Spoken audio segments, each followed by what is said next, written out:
Shani and Jeremy's story has been over 9.5 years in the making. It started as a work friendship between, in their words, the tall, good-looking guy and the quirky, shy but independent girl.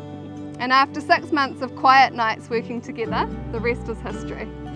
Shani is truly a person who is just as beautiful on the inside as she is on the outside, and we can all agree just how absolutely stunning she is.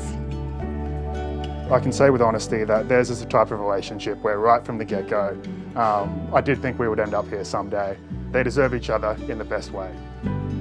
I have nothing but trust and confidence in your unwavering love and dedication to our Shani. We love you, and we are so blessed to have you in our lives as well. Shani has brought great joy and contentment to Jeremy's life, and it's easy to see that Shani was brought up in a loving, nurturing family environment such as Jeremy was. Every parent wishes for the best for their children, and I am so pleased that Jeremy has found such a wonderful woman like Shani.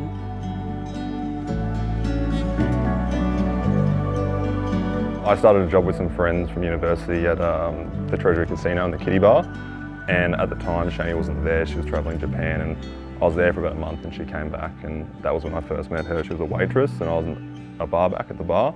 And I noticed right away that there was this tall, handsome guy who was not there when I left.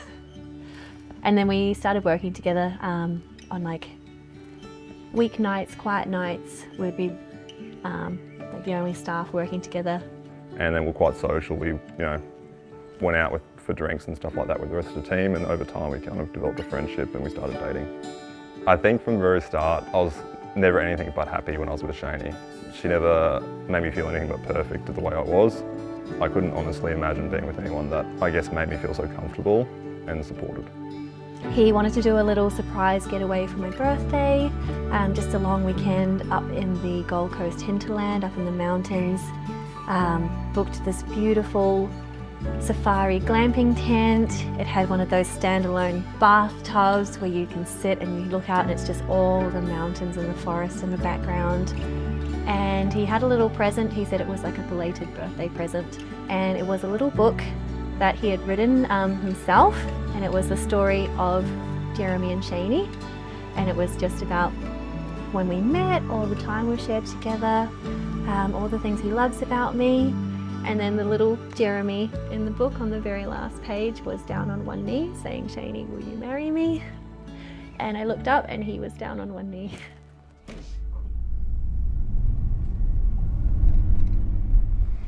Okay, let's get out.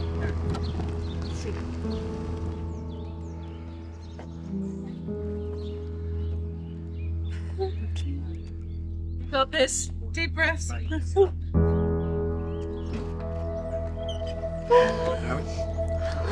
Sit. Hang on. Would you all please stand?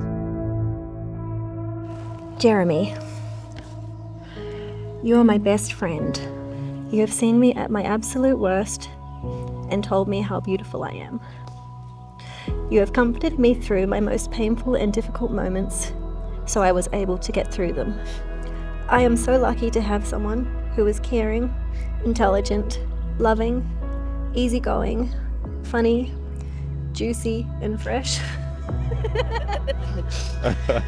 to call my husband.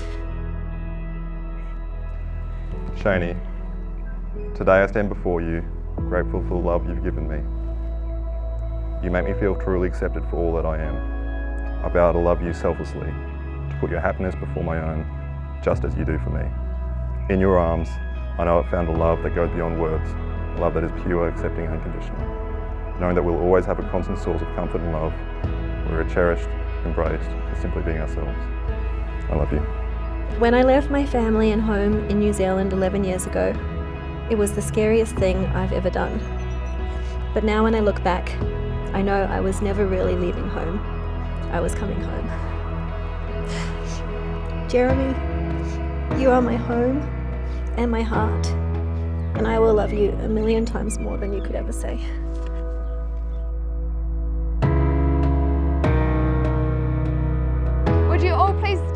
and join me in a round of applause as I introduce you to the new Mr. and Mrs. Papagallo Craig.